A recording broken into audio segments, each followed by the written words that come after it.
Scotland is an old and proud nation. It's got 3 world-class universities. You went to one of them. It would have North Sea oil after independence. Why shouldn't Scotland be independent? What I'm arguing, Andrew, is that not that we can't be independent. Of course we could. The old way of arguing was to say we were too wee, too poor, maybe even too far away, and it wouldn't work. I'm not saying that at all, but what I'm saying is that as people weigh up this big decision, they're thinking, what's better for us? What's better for our families? What's better for our communities? And I think they see the opportunity we have as part of the United Kingdom and also the ability to protect ourselves in tough times. And on balance, they think this is a great arrangement we have. Why would we turn our backs on it? Well, they may want to turn their backs on it because they'd eventually get the government that they'd actually voted for. At the moment, Scotland's ruled by a coalition. It did not vote for either party in huge numbers.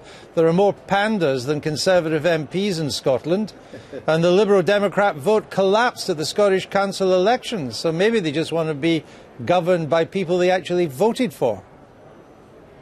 I think that people make a very big distinction between elections, where you elect parties, coalitions, whatever, to serve in a particular institution for a particular period of time. And you can change that in the future, or you can listen to the arguments, as we expect people will, and look to continue that. However, on the flip side of that, independence is an irreversible decision. If we decide to take a step out of the United Kingdom, that's it for keeps. And so we have to be very clear, if that's what we want to do, why we would do it. And I noticed from what Nicola was saying earlier on, the problem for the SNP is they've not actually been able to articulate what it is that Scotland would be if it were independent. And more often than not, they try to present a picture that says, you know what, it wouldn't change very much. I think that's profoundly wrong, and I think we need to air that debate over the course of the next 12 months. But don't you have a trouble? I can understand why Labour brings legitimacy to the debate, because they actually represent a lot of people in Scotland. But your vote collapsed in the Scottish Council elections. You lost 80 councillors. You're now even behind the Scottish Conservatives at a local level. That's quite an achievement. In Edinburgh, you were beaten by a penguin. Why should anybody listen to you in Scotland? I think what people are listening to are the quality of the arguments, and they're also paying attention to who makes them, and that's why I'm absolutely delighted to work with Alistair Darling, with the counterparts in the Conservative Party, to make a broad-based case for Scotland's place in the United Kingdom, recognising that we have different traditions and philosophies on the better together side of the argument, but what we all recognise is that we believe Scotland has more opportunity, greater strength and a much greater platform in the world if we're part of the United Kingdom, and that we can, through the Scottish Parliament and our voice at Westminster, have the best of both worlds. Is Scotland subsidised by the rest of the United Kingdom? Different parts of the United Kingdom get different shares of the identifiable expenditure, and certainly in Scotland there's more being spent than in certain other parts of the United Kingdom. But around England there are quite big disparities as well.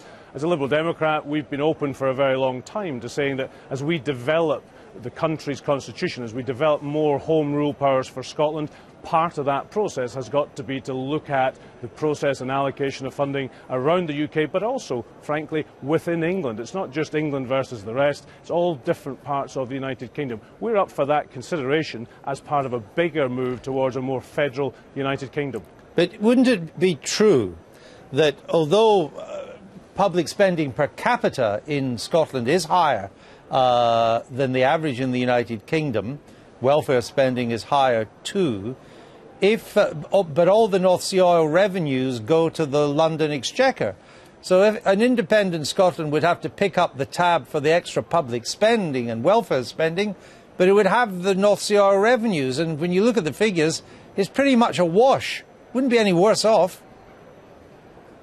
Well, I think we can cut the numbers a number of different ways. I'm quite happy to keep debating that with Nicola over the course of the next year.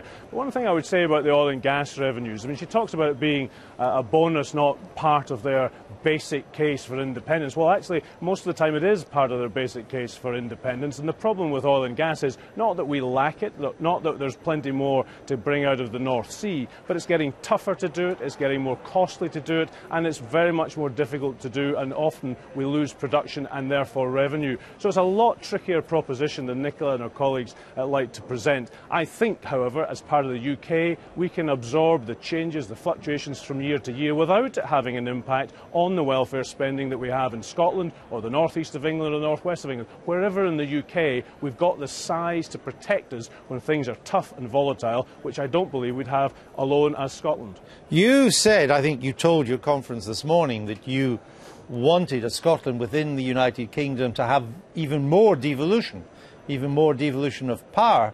But that's not the choice in the referendum. If people vote no to stay in the UK, they're going to have to take that on trust. And you don't have the ability on your own to produce that, to deliver that after a no vote.